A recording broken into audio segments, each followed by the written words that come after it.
তারেক রহমান আসবে এই জন্য প্রস্তুতি লাগে না। সারা দেশের মানুষ মুখিয়ে আছে 25 তারিখ কবে আসবে এবং তারা ঢাকায় থাকবে। এটা সারা দেশ থেকে মানুষ সৎ ইচ্ছায় চলে আসতেছে। তা আমরা আশা করি যে বাংলাদেশের ইতিহাসে এত বড় জনসমাগম আর কোনদিন হয়নি।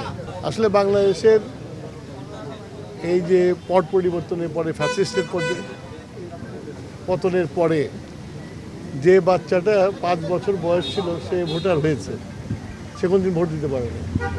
তো ন্যাচারালি এই যে 17 বছর 18 বছর পরে মানুষ ভোট দিতে পারছে, মানুষের মনোজগতে অনেক পরিবর্তন হয়ে গেছে। সেই জন্যই আমরা আমাদের প্রস্তুতির জন্য আমরা প্রত্যেকটা যাদের প্রার্থী আমরা মনোনীত করেছি তাদেরকে ডেকেছি এবং তাদেরকে এই সব জিনিস পর্যালোচনা করে কিভাবে নির্বাচনে নামতে হবে সেই জন্য ট্রেনিং দেওয়া হচ্ছে। এবং আশা করি যে আমরা যে প্রস্তুতি নিয়েছি সেই প্রস্তুতি নিয়ে মানুষের কাছে যেতে পারবো এবং মানুষকে যা চায়, এই যে 17 বছর পরে মানুষের মনে যেটা চাওয়ার ইচ্ছা এসেছে সেটাকে পূরণ করতে পারবো।